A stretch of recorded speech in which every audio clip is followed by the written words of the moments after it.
Oz. Oz. Oz. Oz. Oz. Oz. Oz. Oz. Oz. The name on the street for the Oswald Maximum Security Penitentiary. Only big news. They've changed the name. It's now called the Oswald State Correctional Facility, Level 4. I don't know what the difference is. Leo Glenn is still warden. Sister Peter Marie is still in psych. Tim McManus is still unit manager of Emerald City. And I know for damn sure none of us have changed. Beecher is still in the hospital after Schillinger and Keller broke his bones. Alvarez is still in solitary after blinding a CO. Adebisi, still in the loony ward after changing hats. Maybe it's truth in advertising. Maybe by getting rid of the word penitentiary, the state is finally admitting that nobody's penitent. Nobody's sorry. Nobody.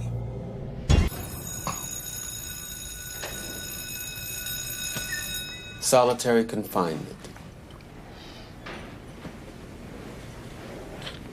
In 1831, Alexis de Tocqueville visited this country to study our penal system. American penitentiaries were considered the ideal, enlightened way to rehabilitation. Putting a criminal in solitary allowed him time for quiet reflection. But no man wants to think about himself all day, face the truth about himself every day, for the rest of his life. Jailhouse confessions. You always got to take them with a grain or two of salt. Of course, there is the chance that the inmate doing the confessing is actually telling the truth, but more likely, it's a half-truth. Half-truth. Huh. How come it's never called a half-lie? And you see, love is the ultimate half-truth. There are some confessions that you can't even make to yourself. Yearnings, desires, that if you admitted to having, you'd have to stop being who you are. And the facade you've built so carefully would crumble, exposing to those around you what really makes you twink. Truth is a powerful thing. It can right a wrong, or make a bad thing worse. But in Oz, the truth is, if the facts don't fit the truth, fuck the facts. I used to be a runner. Not a marathoner, a runner. Marathons are bullshit. They're all hype. Some official picks a random day, and rain or cold, you're out pounding the pavement alongside 50,000 other dumb fucks. No, there's some things it's better to do all by yourself.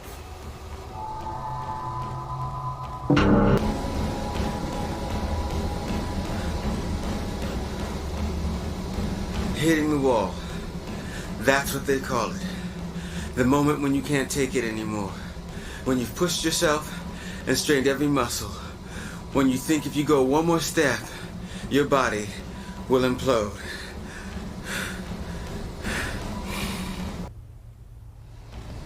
What I don't get are these treadmills. These people that just want to run on a machine. I mean, sure, you drop a few pounds, you tighten some sinews, but you still haven't gone anywhere. It's like being a hamster in one of them circle-y things in a cage. Me? I don't want to be a hamster no more. I was a sprinter. Yeah, I was great with the short distance. Man, you shoot that starting gun off and I would go fast. Man, I could travel a 50-yard dash in 6.5 seconds. No shit. I came at it natural. In my hood, you had to learn to run before you learned to walk. Then the Lord said, I have seen the affliction of my people who are in Egypt, and have heard their cries because of their taskmasters. I know their suffering, and I have come down to deliver them out of the hands of the Egyptians, and to bring them up out of that land to a good and broad land, a land flowing with milk and honey. Yeah. God sends Moses to be the deliverer, then throws a curveball. God hardens Pharaoh's heart, so Pharaoh won't let the Israelites go. Moses set my people free. Pharaoh, keep them captive. Hey God, whose side are you on? Plague. God plagues the mighty Pharaoh for not letting the Israelites go. God smites Pharaoh with the first of 10 disasters. One morning, old boy Pharaoh strolls down to the beach, for a swim. For a tan or something. He goes down, checks it. Oh! All the water in the Nile has turned to blood. Why? That's what Pharaoh's asking himself. Why is there blood in the Nile? He asks his priests and the soothsayers, but before they can figure it out, swarms of frogs hop out of the water and into the Egyptians' homes, into their beds and bathtubs and mixing bowls. Pharaoh says enough. The Israelites can get the fuck out. Yippee, says Moses. And then God hardens Pharaoh's heart again. At the last minute, Pharaoh decides the Israelites can't leave. Suddenly, the dust of Egypt turns to gnats and flies. Now imagine your house, your office, your whole city filled with flies. Imagine the noise, all the buzzing in your head. And bug spray won't be invented for 4,000 years yet. Darkness. For 3 days straight, only darkness. Think of it. Sit in your house for 3 days. No lights, no TVs, not even the flashlight you keep for blackouts. Pharaoh, just sitting there on his throne, in the dark, wondering when it's all gonna end. All because of God. Doesn't make sense, does it? Pharaoh taking the blame for what God was gonna do anyway. Fuck yeah, it makes sense. Pharaohs brought it on themselves and their people. 430 years the Israelites were slaves, one pharaoh after another. No one gets away with that, dead or alive. The last plague is the worst one. That's the one that messes up our ideas about a loving God. All the firstborn in the land of Egypt killed on one night when everyone's asleep. You the oldest child in the family? Would have been you. No questions asked. Pharaoh's son dies too. His heir. His pride and joy. His sweet, innocent little boy. You reap what you sow.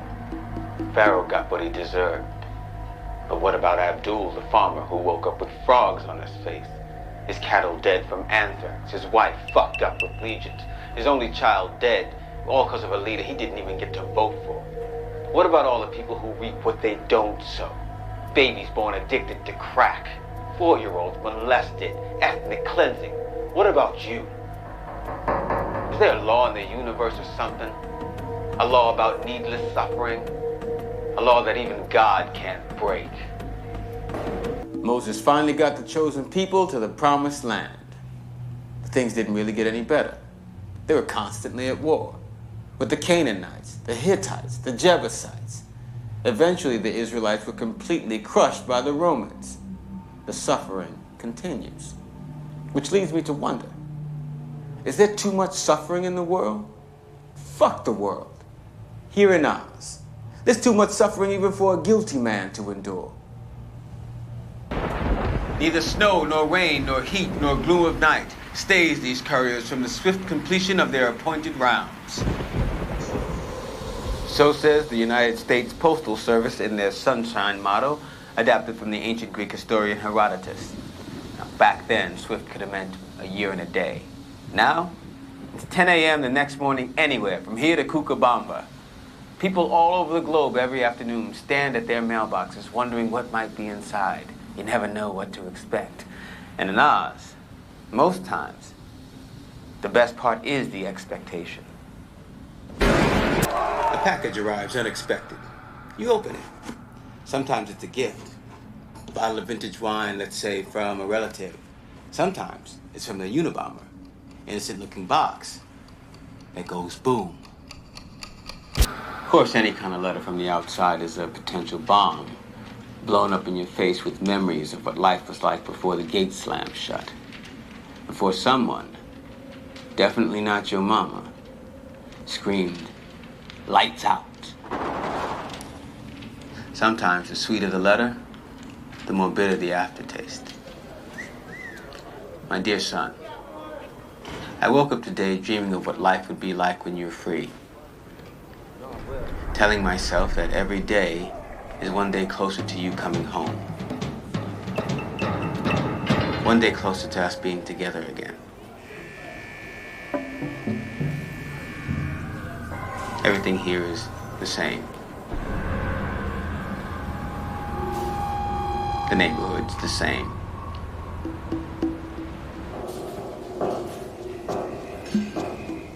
Even the faces, everyone looks the same.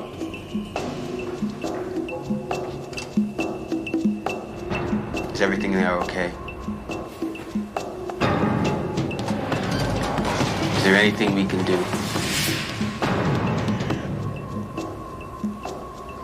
We miss you. Junk mail. Selling you this, promising you that. Publishers Clearinghouse, you got your American Family Sweepstakes. You got Ed McMahon warning you to open that envelope because you could be a millionaire. And you know you can never win, so what? You toss it. But what if you made the wrong choice? What if this was the one in a trillion time you'd win? Yesterday, a letter arrived in Oz, postmarked May 7th, 1965. It's 34 years. Must have got stuck in the sorting machine or something. Anyway, the inmate it's addressed to, he's long dead. So they take the envelope, throw it in the dead letterbox, without even opening it. Now, nobody's ever gonna know what was inside. Dear John. Then, of course, there's the Dear John letter, or Jane, as the case may be.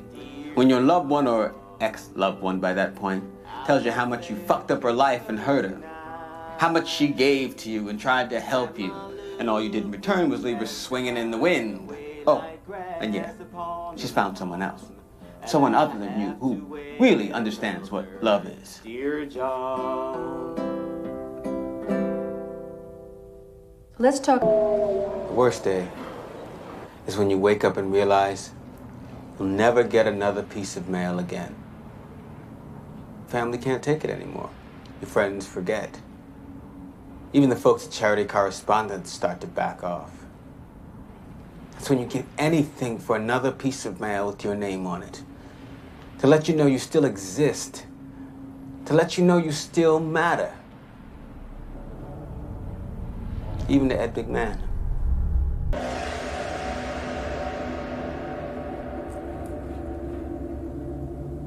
Life in Oz sucks. And only a fool or a Republican will tell you different. But the punishments they got going here are nowhere near as fucked up as in olden days. Example, if a guy drank too much, the constable would make him wear a drunkard's cloak, which was a whiskey barrel with holes for the head, the arms, and the legs. Then they'd make the drunk walk around the town square, where everyone would call him names. In the 1600s, snitches and gossips were made to wear something called a brank, which was an iron helmet that was placed on the head, enclosing it in a kind of cage. There was a front plate covered with spikes,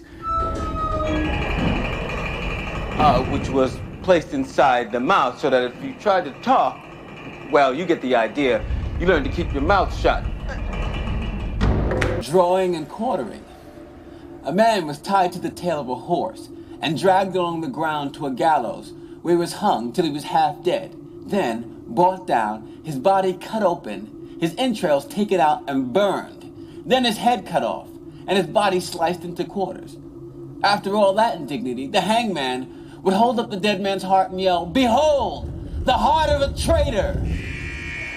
My all-time favorite punishment is called riding the stang. The wittiest person in town would be put on a chair, carried around the streets by his fellow townspeople while he banged on a bucket and yelled out dirty limericks condemning the accused. Being made fun of. Being humiliated in front of everyone else in your community. That may be the cruelest punishment of all. Know thyself. That's what Socrates said. Or Aristotle, or one of them dead white men. To know yourself. That's the hardest thing any one of us can ever do. Clark Kent is the secret identity of Superman.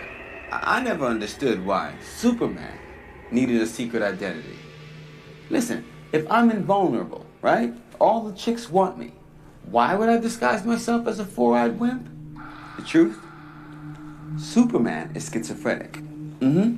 Yeah, Superman's id is fucking with his super ego. The man's conflicted, no doubt about it. I knew a man, worked on Wall Street, wore bra and panties under his Brooks Brothers suit. Every day he'd sit in meetings, making harsh decisions and cold business deals, yet underneath he felt pretty.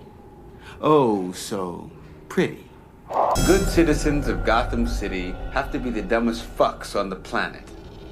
They got Batman and Robin saving their asses from the Riddler and Joker and such. They also got millionaire Bruce Wayne and his ward Dick Grayson in the headlines every day. Batman and Robin, Bruce and Dick. Now you mean to tell me nobody ever put two and two together? People live their whole lives thinking they know who they are. Husband, mother, son, lawyer, doctor, pizza delivery boy, Baptist, Jew, Muslim, Italian, Irish, wasp, black, white, yellow, male, female. Then something comes along and blows all those illusions to shit, and you're left with the truth. The lonely, terrifying truth. People are defined by three things. Their heads, how they think, their hearts, what they feel, their dicks, who they fuck. At the end of the day, each of us has to answer one question. One not so simple question. Who am I? Napoleon Bonaparte, a poor Italian boy who grew up to be the emperor of the French and almost the whole world.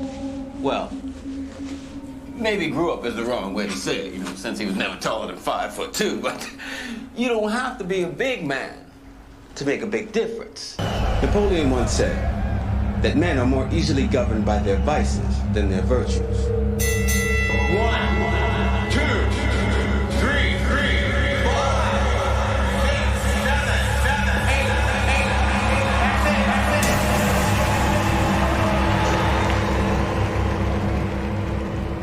8. He also said, there's only one step from the sublime to the ridiculous. Napoleon must have known Tim McManus.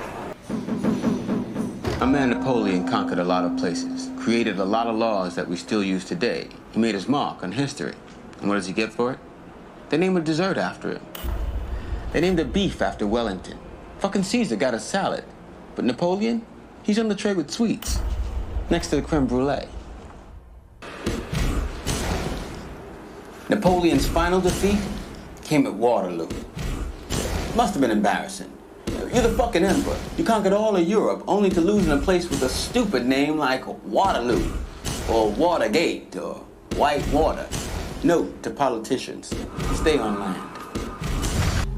When Napoleon died in exile, the doctors cut off his dick.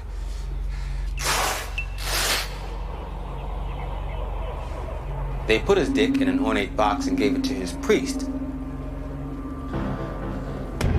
Don't ask me why. Over the years, Napoleon's dick was sold and sold again to the highest bidder.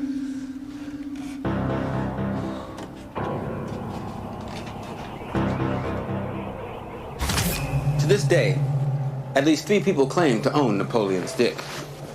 But you see, it's not important who owns the real dick. The big question is, well, Who the fuck do those other two dicks belong to?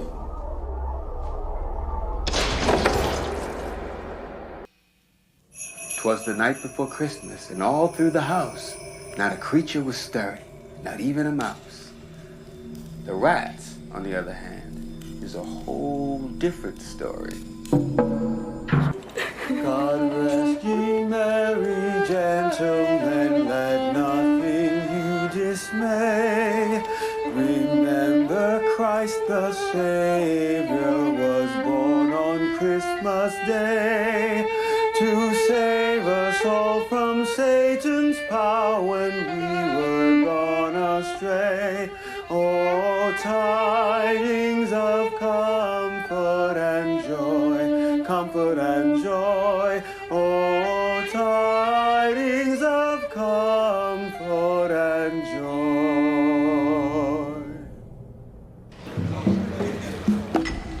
In England, the day after Christmas is called Boxing Day. I'm not exactly sure why, but Nas, every day is a Boxing Day of sorts. Ooh. Everybody's worried about this Y2K problem. Come 2000, computers are gonna have a nervous breakdown. Planes will fall from the sky, the water supply will dry up, and the Pentagon will start shooting nuclear warheads at Canada. Some predict that prison doors will automatically spring open. Well, I got the solution. A do-over. At the stroke of midnight, it's 1900 again. And we get to do the whole fucking century over. I mean, because, let's face it, we didn't do such a hot job the first time around. There's lots of folks who think the world's gonna end come the dawn of this new millennium. They think we'll see the second coming of Christ, the apocalypse, Armageddon, doomsday. They've tied it all to God's great plan. But ask yourself, does God know it's January 1st? Does he have his watch set for midnight? And if he does, which time zone is he in? Man invented hours, days, and minutes. Man invented calendars and clocks. God's got his own timetable, and stupid for us to think that we can set it for him. All we can do is watch the clock run out. Hope for the best. A bunch of men sit in cells on the brink of a new year, a new century, a new millennium, 1,000 years. They stare into the future, and all they see is themselves in those same cells. Black or white, here we are, on the precipice. We either hang on or we fall off. Together or separately. It's our choice. It's up to us. It's up to you and me. Happy New Year!